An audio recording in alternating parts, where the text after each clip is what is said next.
Assalamualaikum. Selamat petang. Alhamdulillah. Hari ni 24 dari bulan 8 2026 kawan-kawan. Saya nak minta pertolongan dengan Jabatan Perdana Menteri. Menteri Agama Mufti Pahang ni, apa benda Sultan Pahang ni.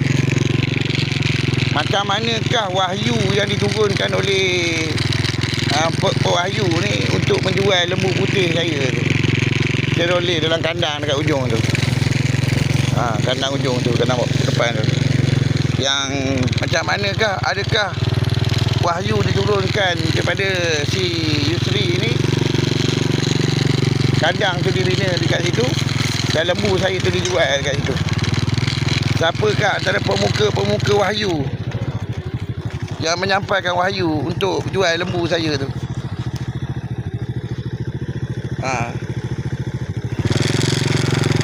Secara wahyu jenis apakah yang diturunkan untuk jual lembu saya tu tadi? Jamaah Mirhat ni, apa benda dengan Faisal ni? Sejenis apakah wahyunya? Dan berapakah hasil wahyu-wahyu diturunkan jual lembu tu yang dekat Lepong 4 yang si sewer tu, sekali dengan wahyu yang amat piluh ni. Amat piluh dia dapat ni. Amat piluh dia dapat dekat bawah saudara tu. Saudara tu dia tak menjamin kepada wahyu kau jual lembu tu apa benda dekat situ kan. Kau jangan tipu orang. Kau khabar aku ni menipu lah apa benda dekat situ. Sekarang ni jelas dekat sini. Mak Biluk. Aku tak dapat wahyu tau. Pasal kau menipu ni aku tak dapat wahyu.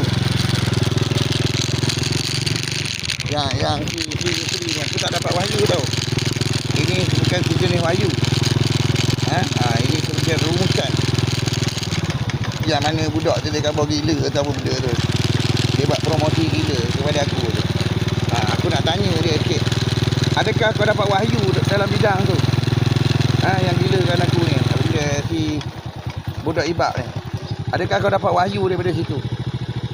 Wahyu kepada JCB dengan lori tu, dengan duit tu. Yang Yusri ni kau dapat wahyu ke? Kau segang aku dengan anak bini aku depan bank tu. Anak aku dah ada cacat dekat muka tu.